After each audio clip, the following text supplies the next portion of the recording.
રાજકોટ મહાનગરપાલિકાની સરકારી કચેરીઓ તરફથી ₹97 કરોડથી વધુનો મિલકત વેરો લેવાનો બાકી છે. વેરા વસૂલાત શાખાએ બોલાવેલી મીટિંગમાં railway, Saurashtra university, collector office અને પોલીસ સહિતની 20માંથી 11 કચેરીઓના પ્રતિનિધિઓ ગેરહાજર રહ્યા હતા. હાજર રહેલાઓએ પણ વેરો ભરવા બહાના કાઢ્યા.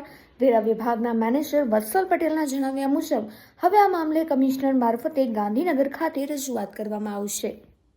સામાન્ય રીતે વાત કરીએ તો આપણે રાજકોટ મહાનગરપાલિકાનું કાર્યક્ષેત્ર જે છે એ રાજકોટ મહાનગર પૂરતું સીમિત હોય છે. રાજકોટ મહાનગરપાલિકાની તમને વાત કરું તો અંદાજિત જે છે 20 જેટલી કચેરીઓમાંથી કુલ 97 કરોડ જેટલી રકમ જે છે એ વેરો વસૂલવા પાત્ર બાકી છે. સામાન્ય રીતે જે છે આપણે કચેરી વાઇઝ વાત કરું તો જે છે રેલવેના જે છે 11.1 કરોડ રૂપિયા જે છે, સૌરાષ્ટ્ર યુનિવર્સિટીના 19.04 કરોડ છે, કલેક્ટર ઓફિસના 12.97 કરોડ છે, સમરસ હોસ્ટેલના 15.35 કરોડ છે, પીડબ્લ્યુડીના 8.35 કરોડ છે, સિટી પોલીસના 12.10 કરોડ છે, કોર્ટના 54 લાખ, સ્પોર્ટ ડિપાર્ટમેન્ટના 31 લાખ, પોસ્ટના 32 લાખ, સર્વે ઓફિસના 8 લાખ.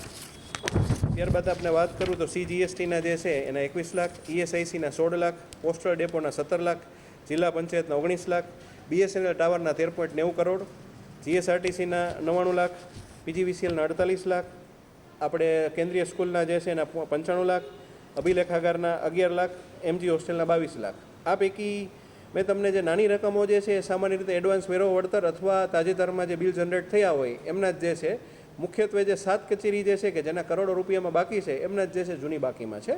બાકી તમામના એડવાન્સ વેરા વળતર સ્કીમમાં અથવા તો તાજેતરના જ પૈસા રકમ બાકી છે.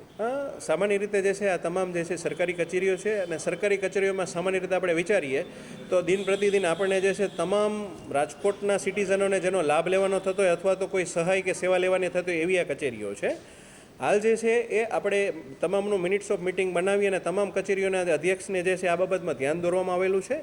હવે ભવિષ્યમાં જે છે આ બાબતમાં જે છે જો ચોક્કસ કાર્યવાહી કોઈ પણ સંસ્થા દ્વારા નહીં કરવામાં આવે તો માનનીય કમિશનરશ્રીના અધ્યક્ષસ્થાનેથી જે છે એ મિટિંગો જે છે એ યોજવામાં આવશે તથા તેમનું મિનિટ્સ ઓફ મિટિંગ જે છે એ તેમના વડાઓ, શાખાના વડાઓને આપવામાં આવશે અને ભવિષ્યમાં જરૂર જણાય જે છે ગાંધીનગર કક્ષાએથી પણ જે છે આ બાબતનો પત્ર વ્યવહાર કરવામાં આવનાર છે.